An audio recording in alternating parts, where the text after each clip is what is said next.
During World War II, hundreds of Allied prisoners of war risked everything to carry out one of the most daring breakouts in military history.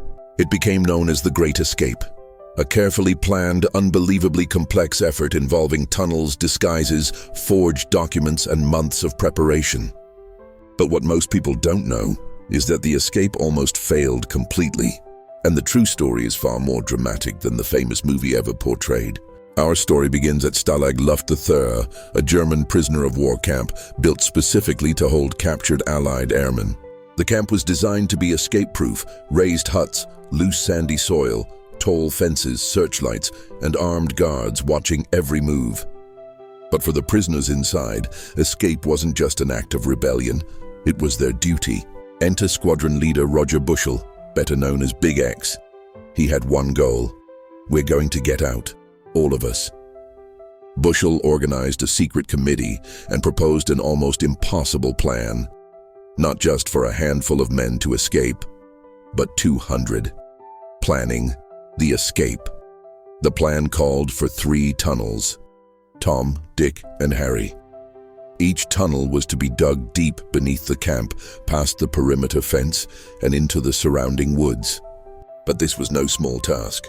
The soil was yellow sand, easily spotted by guards, so prisoners smuggled sand out grain by grain inside their pockets.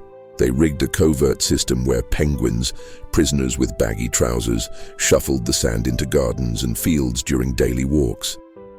The tunnels needed wood supports, but the huts weren't made for dismantling, so prisoners quietly stole bed slats, thousands of them. Each one risked punishment, but the commitment never wavered. They even built a clandestine air pump system, rail tracks for sliding carts, electric lighting using stolen wires, a forgery workshop for IDs, travel passes, and ration books, a tailoring shop to make civilian clothing. The camp became a buzzing underground city of secret operations, but danger constantly hovered over them. Disaster strikes. Just when progress was building, the Germans got suspicious. One morning, guards suddenly raided the camp.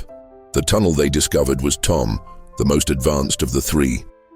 It was a crushing blow. Months of work lost, supplies gone, morale shaken, but the men didn't give up. The focus shifted to Tunnel Harry, and digging resumed with renewed intensity. Yet winter was approaching and time was running out. The night of the escape. On the night of March 24th, 1944, everything was ready. Harry reached beyond the fence. Forged documents were prepared, disguises were complete. Escape teams were assigned, but then another disaster. When the first man crawled to the end of the tunnel and pushed open the exit hatch, he froze. The tunnel came up short. Instead of emerging within the safety of the woods, it stopped 20 feet before the tree line. This meant every escapee would be completely exposed to the watchtowers. But with months of preparation on the line, there was no turning back. A rope was set up in the snow to signal when guards weren't looking. One by one, prisoners sprinted to the trees, disappearing into the night. But the process was slow, too slow.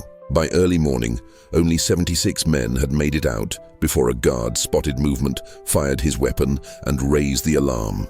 The Great Escape was over. The manhunt that followed was enormous. Train stations, roads, and villages were swarmed by German police and soldiers. Of the 76 escapees, 73 were recaptured.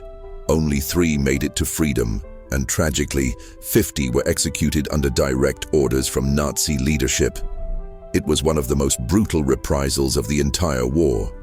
But despite the grim outcome, the escape forced Germany to divert vast manpower and resources. For the Allies, it became a symbol of courage, resistance, and unbroken spirit. The Great Escape wasn't just about tunnels. It was about teamwork, bravery, and the refusal to surrender, even behind barbed wire.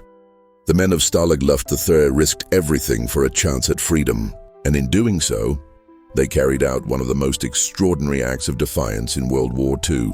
If you found this story fascinating and want more untold WWII histories, make sure to like, subscribe, and let me know which story I should cover next.